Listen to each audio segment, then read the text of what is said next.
Hello everyone, it's Makeda Valletta reporting live from Houston. So I guess I'll wait for a couple people to come on, but this video I'm going to be talking about my Sensual Strength Training Intensive that I'll be teaching in Cuba this summer, and also the teacher training that I'll be teaching. Many of you who've been following me for some years are probably familiar with my Yoni egg work and with the Sensual Strength Training class that I've been teaching. I started working with Yoni eggs back in 2005, and I started teaching my Sensual Strength Training class 10 years ago in 2007. And so over the years, there's a whole lot that I've learned, and I know a lot more now than I did 10 years ago. And over the years, people would tell me, "Oh, you should train somebody else to teach your class," and I was kind of picky about that because the problem with the fitness industry, one of the problems I've always had with the fitness industry, is that they make it too easy for people to get certain certifications. Like if you want to become a Zumba instructor, right? You don't have to have a background in dance. You don't have to have a background in fitness. Anybody watching this video right now can go become a Zumba instructor. And that's not good, because Zumba is based off of Afro-South American dances and Afro-Caribbean dances that take a lifetime to even learn and study. So if you have no background in that, and you don't even know how to do those dances, and then you don't have a fitness background, but then you can go do like a one-day workshop to become a Zumba instructor, that's like total bullshit. So for me, I don't respect that, because I take what I do very seriously. And whether it comes to dance or whether it comes to fitness, nutrition, I've studied with the best. I critically think, and I don't ever want to be responsible for giving somebody the wrong advice and then they mess up their body and their health. I know that when people come to me, they're trusting their health and their body with me. So I don't want to be telling people the wrong shit and then they end up getting messed up, So I'm thankful that in all my years of being a nutritionist, I never told anybody to be a vegan. I never told anybody to drink soy milk or eat tofu. Because I remember when there was a time when that was like really popular, and now all the studies come out that tell everybody, oh, soy is bad and tofu is bad, and there were healthcare practitioners who were telling people to eat that. So now if you have, if people have hormonal problems now because of the advice that you gave them, you have that guilt. I don't have that guilt because I've never done anything like that. I research really well, from a lot of different perspectives, and I critically think, which a lot of people lack these days. I mean, a lot of people fall for the okie doke. Some of that has to do with being raised religious, because religion just teaches you to like believe whatever the fuck, Not me. I'm not like that. So this Sensual Strength Training class that I created back in 2007, it had 3 parts to it. A lot of people get stuck on the Yoni egg part, but that was only one part of it. Really, my background, I graduated in 2003 from the University of Delaware with a Bachelor of Science in Exercise and Sports Science, and a concentration in strength and conditioning, and a minor in sports nutrition. But I started off first as a biotechnology major. I wanted to find, I was interested in finding cures for genetic diseases, especially cancer.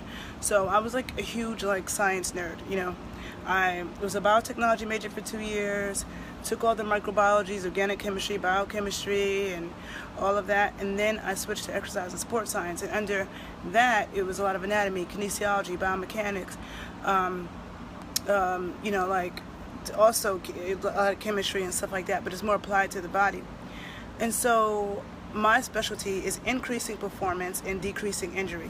So my approach to fitness when I train people has never been solely aesthetic. Like, I'm not like a bodybuilding trainer where it's like people want to, oh, I want to work out to get my shoulders like this, I want to work out to get my thighs like this. Like, I look at the imbalances in the body, and I correct imbalances and help somebody who wants to jump higher or run faster or come back from a knee injury.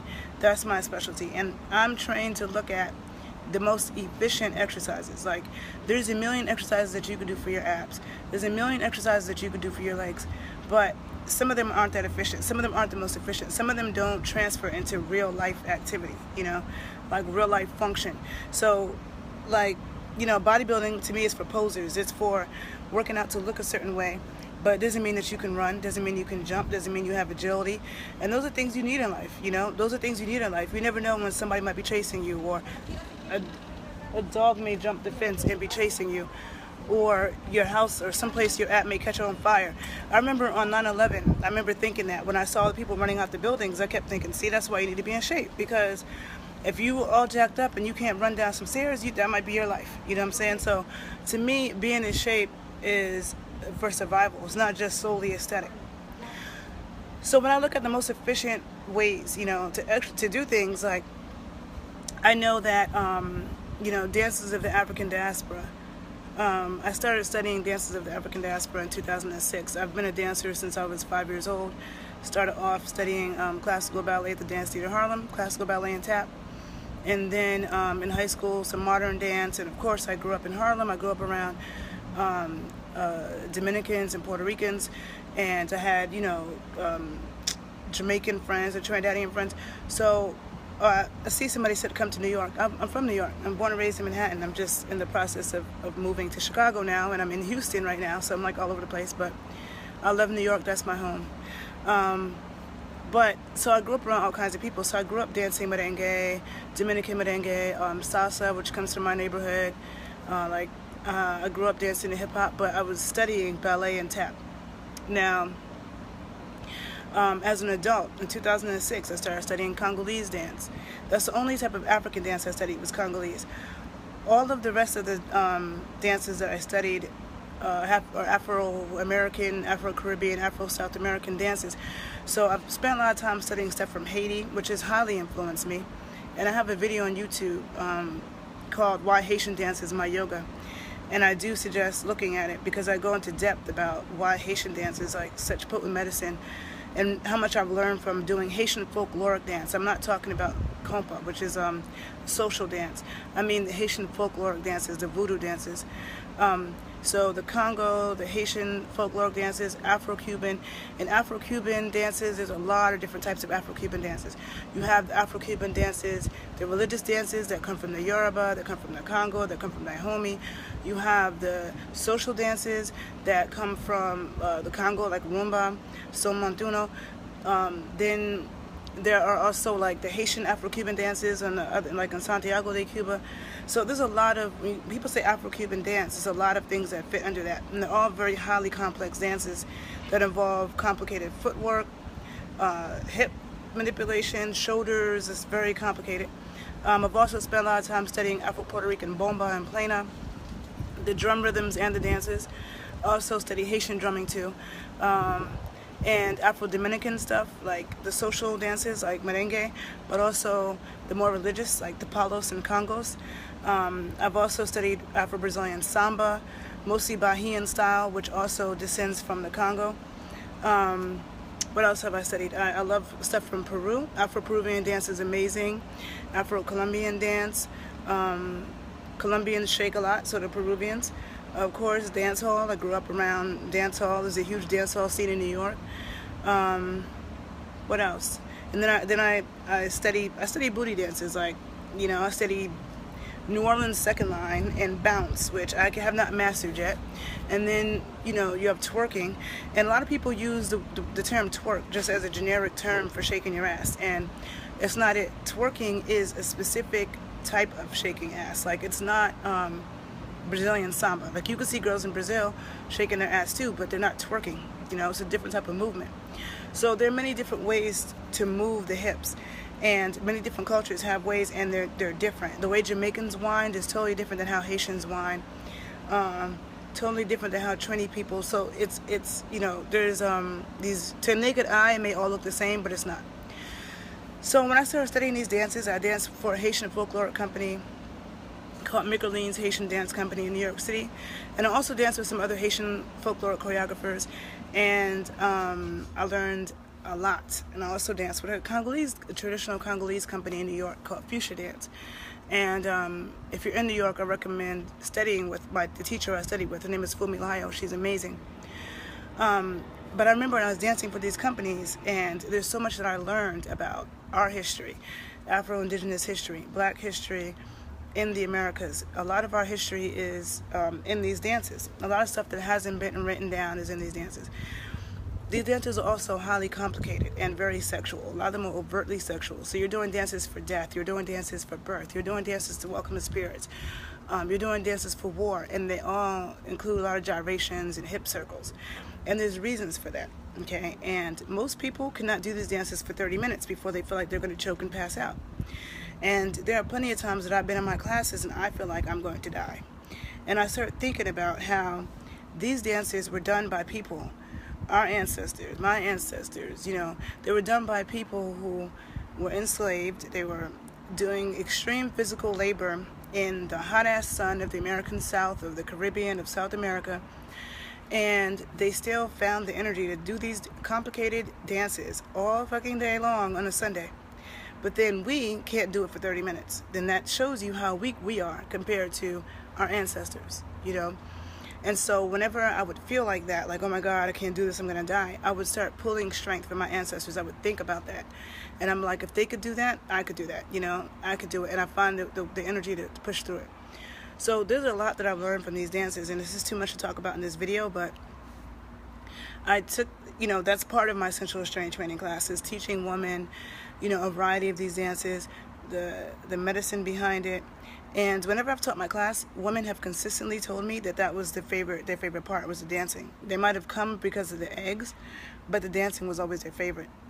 And so that's part of my sensual strength training class. The other part is teaching women how to lift weights correctly, how to strength train correctly. Because as a trainer, and I've been a personal trainer since 2001 or 2 or something, I've noticed that like all my female clients would always tell me, oh yeah, like I have 5-pound dumbbells at home and that's it, you know. Every woman has 5-pound dumbbells and they think they can't lift more than that, but yet women give birth and they're carrying more than 5 pounds in their womb, and women are then carrying around babies, you know, that are heavy as shit. I remember the first time I picked up a baby, because I didn't grow up around babies. My brother, my twin, and I, we were the babies in our family, so I was like kind of grown when I first picked up a baby, and I was kind of surprised how heavy they were. So I'm like, if women are carrying babies around, you can pick up more than 5 pounds, okay?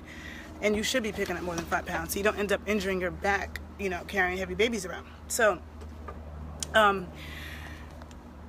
if you're somebody who wants to lose weight, like you feel like, you know, you're too fat or you want to lose fat, I don't like saying lose weight. You don't, the sports scientists and exercise physiologists, we say lose fat, because losing muscle is never good for you.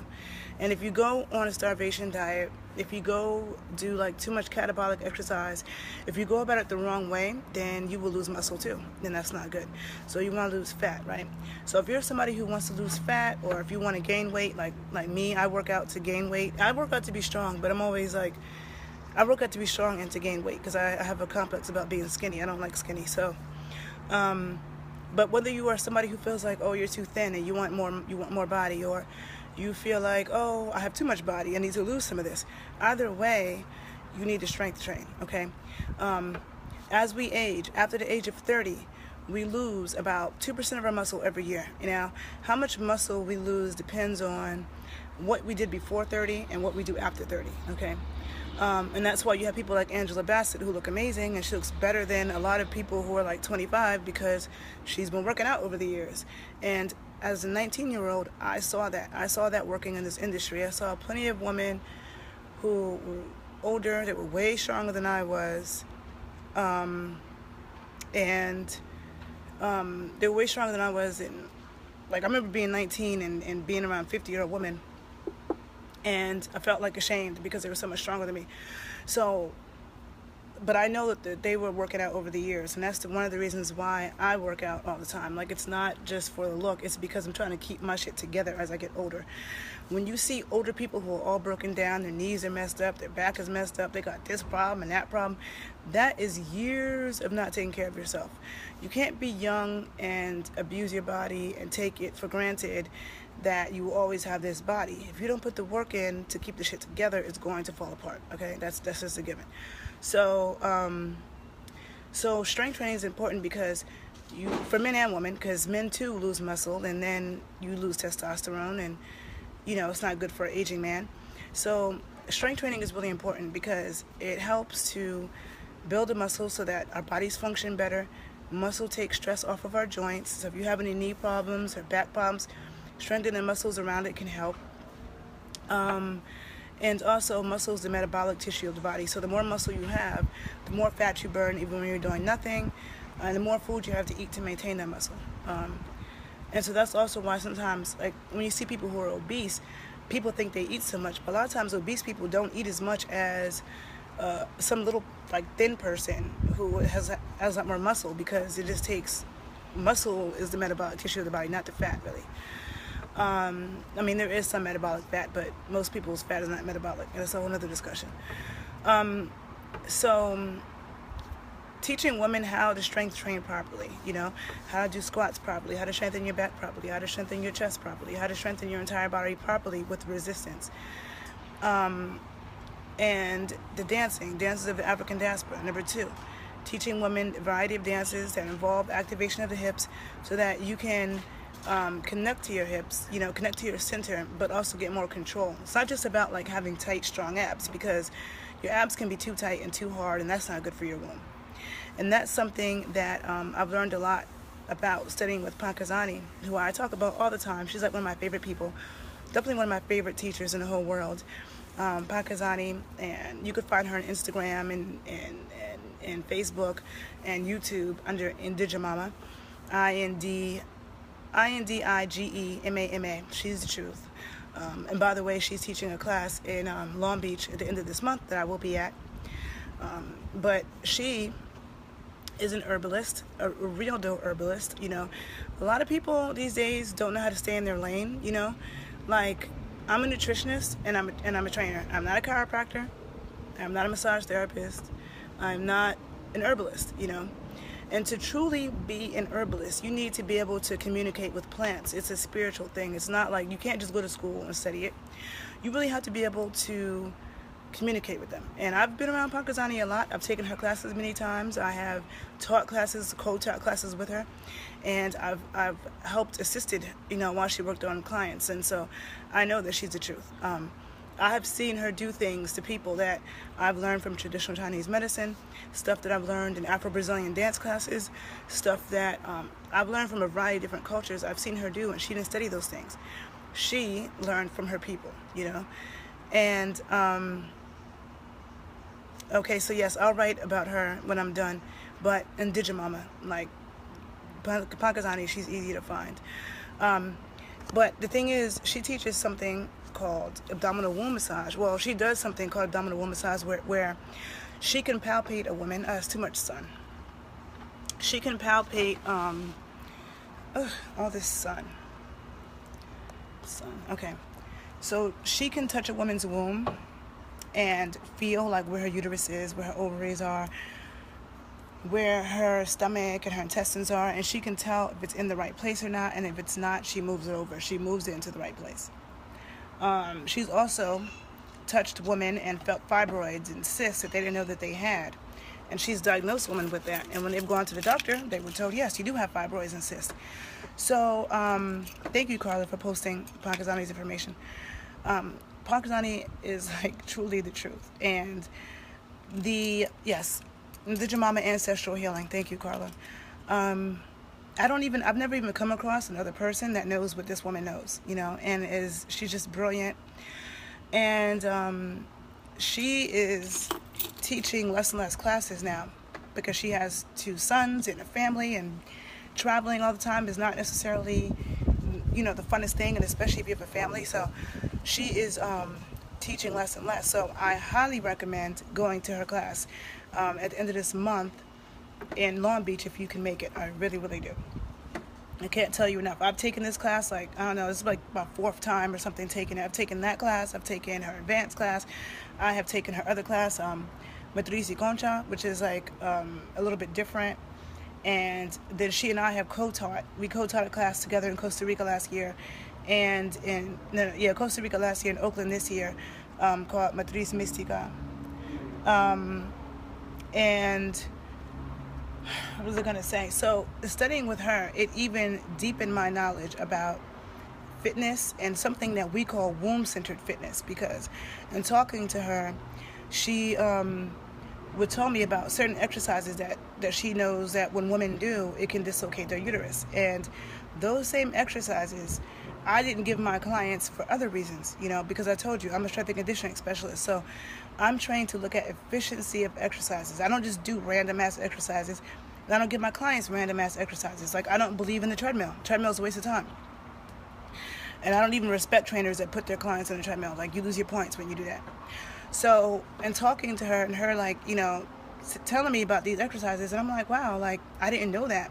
But I didn't give my clients these exercises for a different reason, Or Pankrazani and I are both anti-heels. I don't do heels because I noticed all the women in my family who wore a lot of heels in the 60s and when they were young, when they get older, they're all messed up. Their knees are fucked up. Like, they can't do this, their back.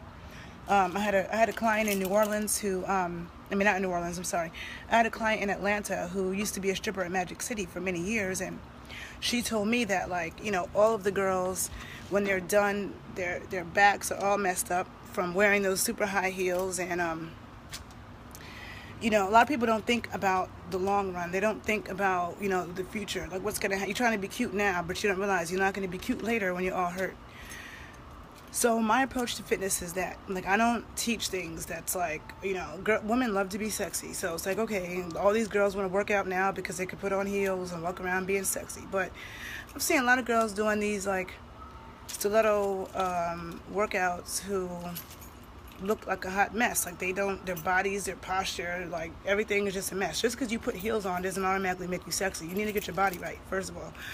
Secondly, it's detrimental, and I always knew it was detrimental for your knees and your hips and your back, but Pankrazani taught me that it can dislocate your uterus, and it is a big deal when your uterus is not in the right place.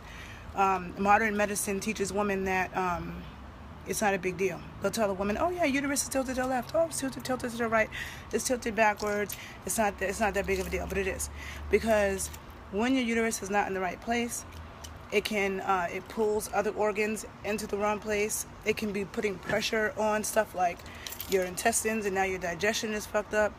So, and your hormones are not secreting properly. It can affect not just your fertility, but your overall health.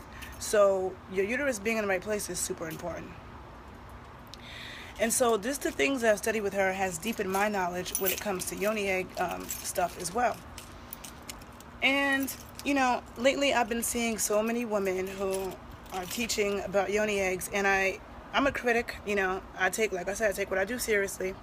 I don't jump on bandwagons just because somebody has some, like, Kemetic name, or they gave themselves an African name, which a lot of times aren't even real. Like, my name is real. My name really is Makeda Valletta.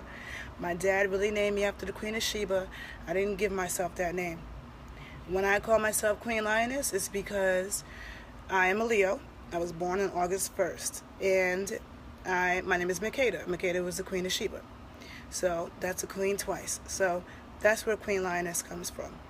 When I call myself the Renaissance Amazon, it's because as a little girl, my dad always told me, you're a Renaissance woman. My dad told me that the whole time I was growing up. And I actually grew up in the apartment that Paul Robeson lived in for years in Harlem and Sugar Hill. And my parents still live in that apartment. And Paul Robeson was a Renaissance man. But my dad always told me that. And then, as I got older and I started studying Amazons, because a lot of people think that Amazon means that you're tall, and that's not what Amazon means. You should actually look it up. But Amazon more so means fighting woman. There were certain women that were on all continents that ended up fighting for what was right. When patriarchal religion and patriarchal armies tried to overtake, these women started fighting, and they were fierce.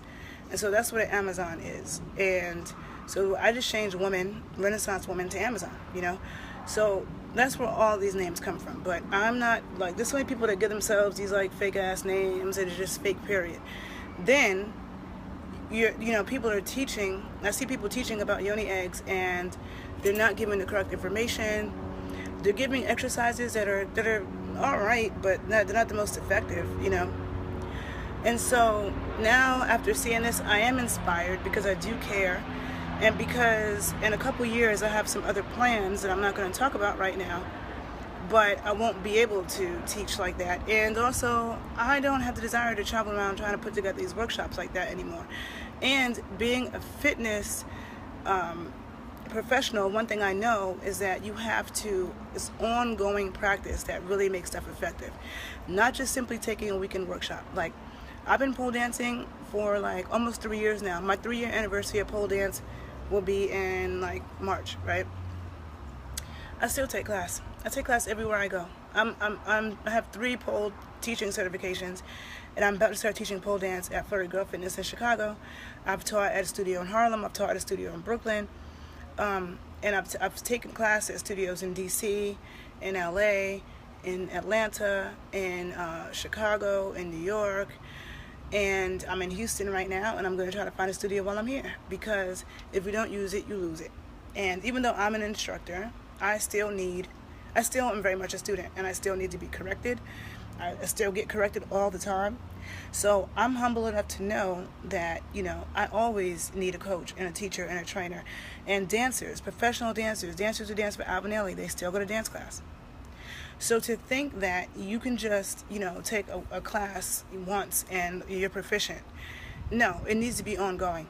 So I feel like teaching instructors who can teach these classes effectively and correctly in their communities on an ongoing basis is more effective than me traveling all the way to wherever it is, stressing myself out to do a 2-day workshop that a lot of times doesn't always stick with people, So this has inspired me to put together an instructor training, and it's going to be in Cuba this summer, in July. What's the dates? It's the 17th through the 21st. Yeah, July 17th through 21st in Santiago de Cuba, not in Havana. Santiago de Cuba, if you look at a map of Cuba, is on the other side of the island. It's like across from Haiti. And I'm going to do a Sensual Strength Training Intensive, a 5-day intensive the week before. So from July 10th through the 14th. There's 5 days. It'll be 5 hours each day. So it's 25 hours total. And every single day we will be dancing, usually to live drums. So I'm working on getting drummers from Santiago, also some dance teachers from Santiago, because I will not be teaching the Afro-Cuban dancing. Not while I'm in Cuba, not even in the United States, because I'm not proficient enough at those. I've studied them, but I don't know as much as my teachers, right? So since we're in Cuba, in a place with a wealth of, it's not just a wealth of knowledge, but it's like there's so many amazing black dances. So I'm working on getting some teachers from there to teach my ladies, and then I will teach some other stuff from the diaspora, a little bit of Haitian stuff, a little bit of Puerto Rican stuff, a little bit of Brazilian stuff, a little bit of Peruvian, just throwing some things. And we will also be spending time doing Yoni egg exercises and meditations, and a little drumming with the eggs as well. And I am a trained drummer, even though I'm way more of a dancer than a drummer. But I can hold it down with my Haitian family in New York. But since I've been pole dancing, I haven't been drumming so much anymore. I have to get back to that.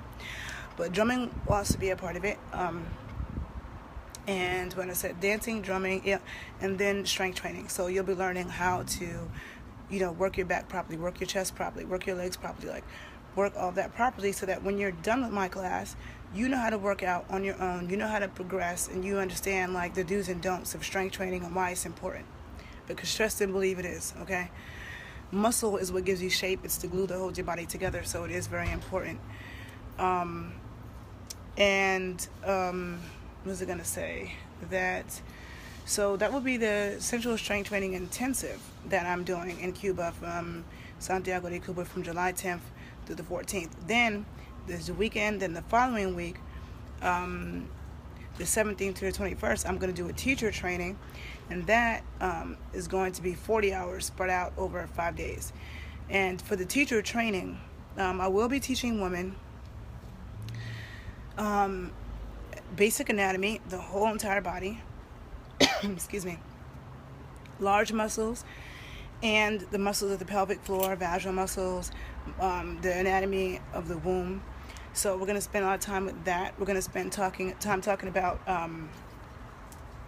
women's gynecological reproductive issues like cysts and fibroids and these things, and you know, where it comes from, things that can be done to help it, but also how it pertains to working with the yoni egg, pelvic prolapse, women who have vaginal dryness, women who have there's something called like persistent genital arousal. It's like when women, and men can have it too, where they're just having orgasms constantly and it's actually painful and not a good thing. So when you have people with you know, hysterectomies, like all these different things, like they may have had, you know, ovarian cancer or something. There's a lot of things that you need to know. And this is the reason why it's dangerous for just anybody who thinks that, oh yeah, yoni eggs, they're cute, and I'm a pretty model, so I can sell them. And there's a lot of models selling yoni eggs who have no background at all in the health sciences and don't really know what they're doing. And so that could be dangerous, okay? So, so we're going to go in depth talking about those things. We're going to go in depth talking about, like, you know, muscle physiology, biomechanics, like the principles of that and why that's important. And so in an applied way, so that you know when you're working with people how to teach properly. Oh, what did somebody say? Okay, so if somebody wants to contact me, when I'm done, I'll put my information. I think I can do that, but you can email me at thebodyscientist81@gmail.com. So the body, body, B-O-D-Y, scientist, SCIENTIST, 81 at gmail.com. And 81 is the year I was born, and also my birthday is August 1st. So my birthday is 8181. 8181. 8 plus 1 is 9. 8 plus 1 is 9. 9 plus 9 is 18. And then 8 plus 1 is 9 again. And I have a twin brother. And, you know, 8 is a feminine number. 1 is a masculine number. It's duality, duality, duality. So that's me, right? So anyhow, thebodyscientist81@gmail.com. You can email me. And thebodyscientist81, you can find me on YouTube and find my videos under that and the Renaissance Amazon. So anyhow, in the instructor training, we're going to be spending time on that.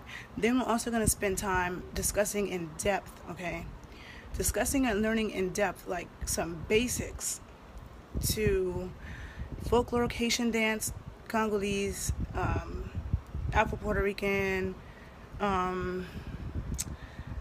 Afro-Cuban, like a variety of Afro-diasporic dances. I'm going to teach you some basic movements that you can teach your students, and we're going to talk about, you know, why they're important, the medicine in them, like what's the medicine and the purpose of shaking your body, you know, what's the medicine and importance of circling your hips, and so going into depth in those things, you know, yeah, I can't think if there's anything else, but yeah, it's basically the instructor training. I'm going to go into depth with that so that if you are to move forward as a teacher, you have a very strong foundation for understanding the do's and don'ts and how to progress and how to teach properly, okay? And in order to attend this training, you should have taken my class before, okay? So if you want to teach and you've never taken my class before, then I suggest trying to take the class that I'm taking the week before, and then you can stay for the instructor training, okay?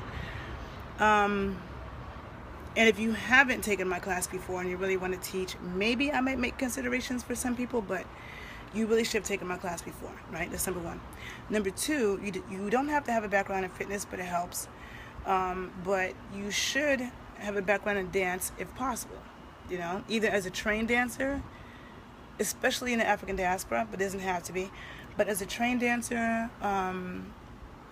or socially, like you could be somebody who's just a bomb-ass hip-hop dancer, or, you know, bomb-ass dance hall dancer, but you never took any classes, because like dance hall and a lot of black street dances are not really class-based, you know, but you should be, you know, you should have some type of dance background.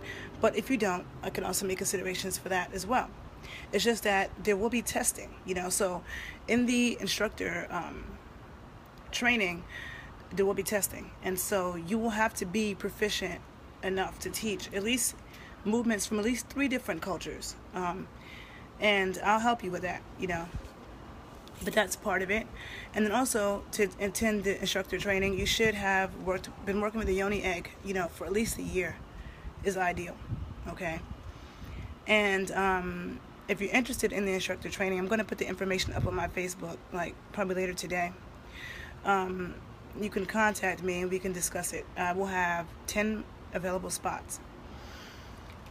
And after the teacher training, after taking it and passing it, then you will have ongoing support from me.